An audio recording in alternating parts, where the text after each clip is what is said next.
Увидел такую аннотацию новость: заброшенные места, захваченные природой места планеты.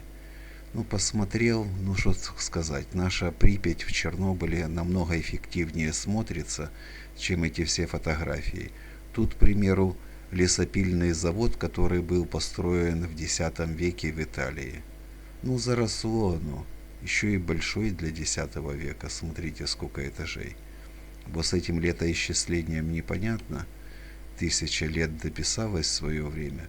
Заброшенный дом в Намибии. Да у нас таких домов сколько хочешь. В каждом городе, селе, поселке еще фотографии покруче будут.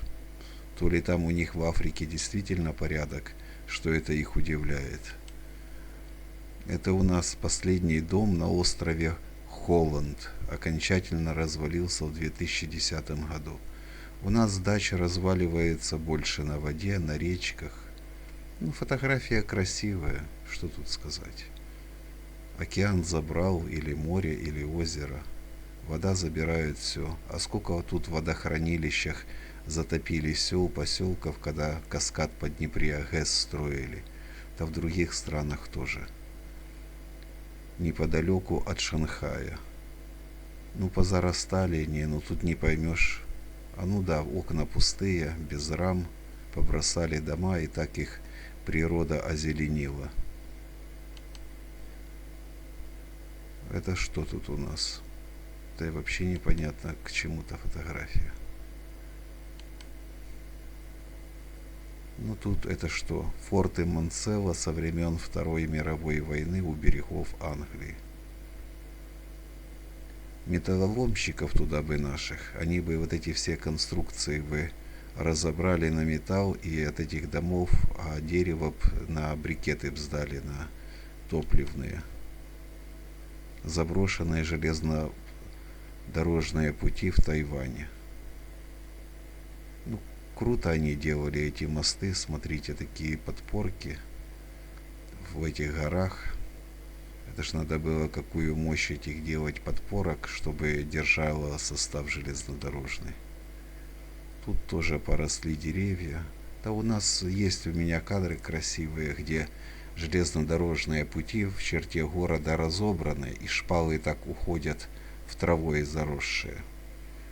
Тоже там покруче, как говорится, этой картинки. Бывшая железнодорожная станция в Грузии. Да у нас таких станций тоже много.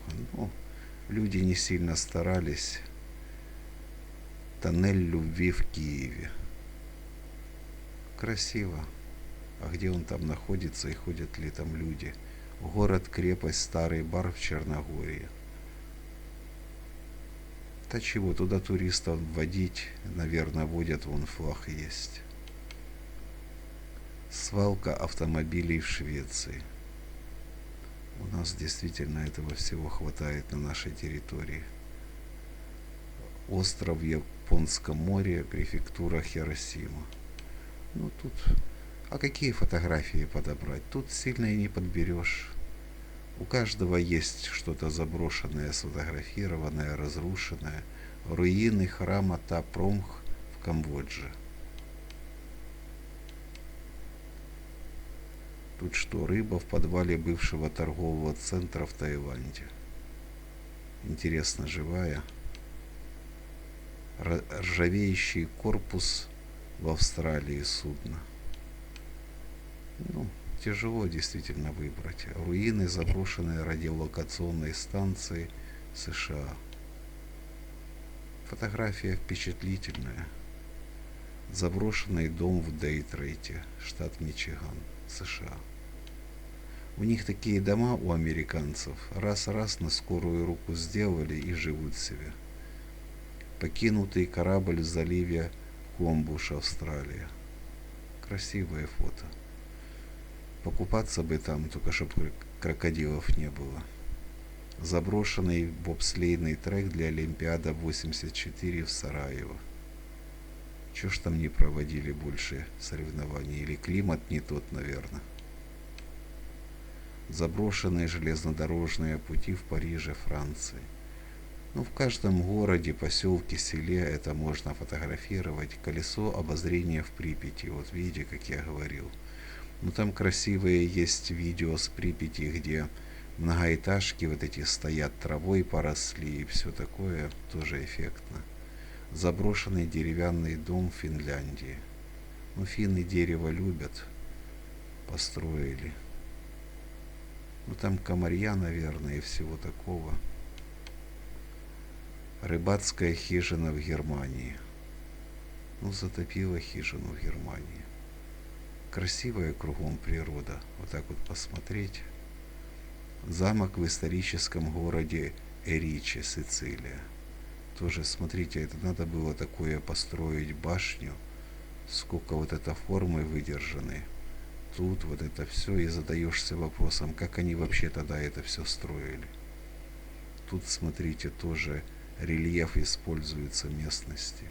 Вот туда туристов действительно тоже поводить, палатку где-то поставить, пожить там.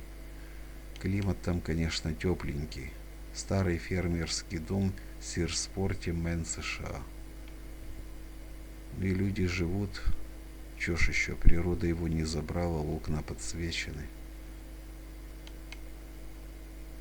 Это что у нас? Колесо обозрения в стрип-парке Берлине. Что ж немцы его на металлолом не сдадут? Они же бережливые. Ну вот, вот так вот мы глянули. Рассветы мы тут встречать не будем. Сейчас тяжело с карантином куда-то поехать. Сделали с этим всем. Теперь всех прививают. Люди все испуганы этим всем ситуацией, что теперь этот мир сильно и не посмотришь.